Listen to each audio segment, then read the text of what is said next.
É. É. Mas tu não sente que isso daí... Imagina se todo mundo acreditasse que, sei lá, não tem nada quando a gente morrer. Isso daí não daria uma pirada na cabeça de todo mundo? Não é bom que as pessoas acreditem Então, que tem algo? isso que você está me perguntando, que é uma questão muito antiga e muito séria, debatida sobre a relação entre filosofia moral e vida social e contrato social, isso é uma questão muito antiga, né? E séria. Não é a mesma coisa de dizer que eu ou você acreditamos na vida após a morte. O que você está perguntando é acerca da função social da religião. Né?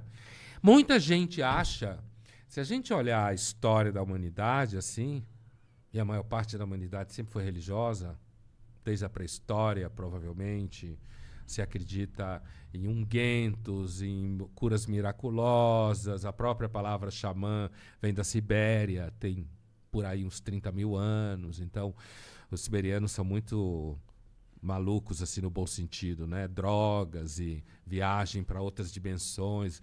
A gente seguramente delirava bastante, delirava no sentido de não só de ingerir princípios ativos, psicoativos que geram percepções, mas assim mesmo de misturar a realidade com o mito. A própria experiência do pensamento no começo, provavelmente a gente achava que era uma voz falando na cabeça. Como até hoje tem gente que acha, né? Então, assim, é possível dizer que talvez se ninguém acreditasse numa vida após a morte, a gente tivesse mais problemas. Não dá para afirmar com certeza, porque a gente não conhece isso. A humanidade sempre acreditou mais, entendeu? Isso não é interessante?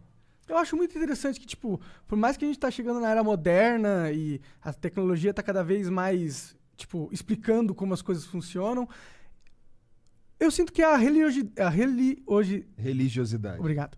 Não vem se perdendo, tá ligado? As pessoas, pelo contrário, quanto o mundo vai ficando mais maluco, as pessoas vão cada vez mais se apegando em alguma crença, tá ligado?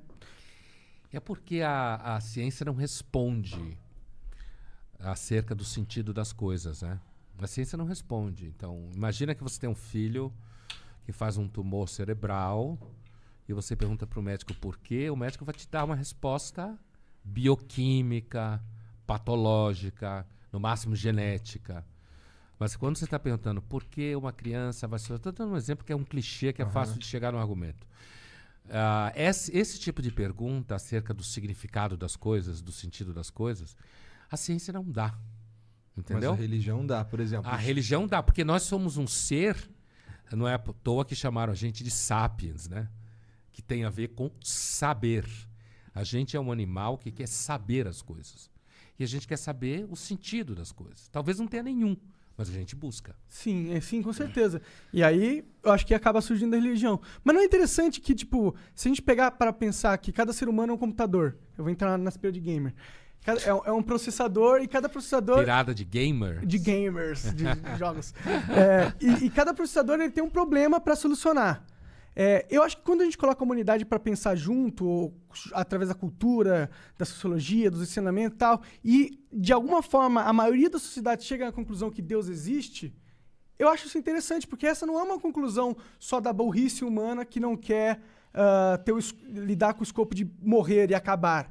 Mas também é um, tipo, toda essa produção humana que a gente passou, sei lá, 10 mil anos aqui fazendo, levou para que a humanidade chegasse ainda no consenso que eu acho que Deus existe. Eu acho interessante, isso me dá esperança, de certa forma. Pode ser eu querendo justificar o meu fim certo, mas, ao mesmo tempo, é interessante, porque não precisava ser assim.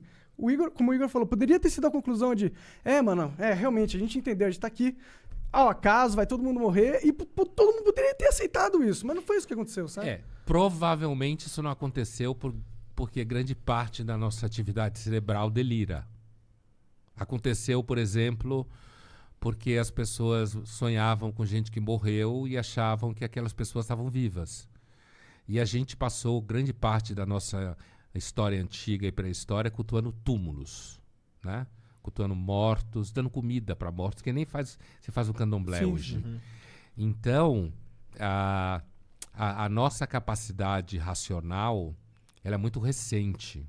No Ocidente, 2.500 anos a filosofia tem. A científica, então, é mais recente ainda, não pegou. Então, nós somos uma espécie pré-histórica, na verdade. Igualzinha ao que a gente era, no mínimo, há 300 mil anos. A gente podia estar levando esse Lero aqui há 300 mil anos atrás. Iguaizinhos como nós somos. Nos permitiria. O equipamento é o mesmo, certo? É o mesmo equipamento.